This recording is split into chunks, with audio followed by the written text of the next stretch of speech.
அயோத்தி ராமர் கோவில் அனைவருக்கும் பொதுவானது என்று எடப்பாடி பழனிசாமி தெரிவித்துள்ளார்.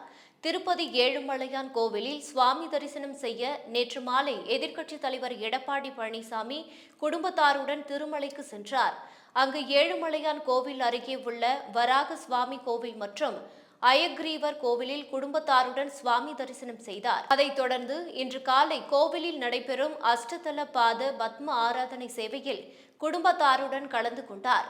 சுவாமி தரிசனம் செய்த பின் கோவில் வளாகத்தில் உள்ள ரங்கநாயக்க மண்டபத்தில் வேத ஆசீர்வாதங்கள் முழங்க எடப்பாடி பழனிசாமிக்கு பிரசாதங்கள் வழங்கப்பட்டது. அதைத் தொடர்ந்து வெளியே வந்து செய்தியாளர்களை சந்தித்த எடப்பாடி பழனிசாமியிடம் அயோத்தி ராமர் கோவில் குறித்து கேள்வி எழுப்பப்பட்டது. அதற்கு பதிலளித்த அவர், ராமர் கோவில் அனைவருக்கும் பொதுவானது. யார் வேண்டுமானாலும் அந்த ஆலயத்திற்கு இறைவனை பிரார்த்தனை செய்யலாம்.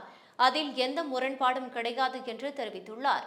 அதைத் தொடர்ந்து மக்களவைத் தேர்தல் குறித்த கேள்விக்கு பதிலளித்த அவர், தேர்தலுக்கான பணிகளை அதிமுக தொடங்கிவிட்டது. தேர்தல் தொடர்பாக 4 குழுக்கள் அமைக்கப்பட்டு தனித்தனியாக ஆலோசனை மேற்கொள்ளப்பட்டு வருகிறது என்று தெரிவித்தார்.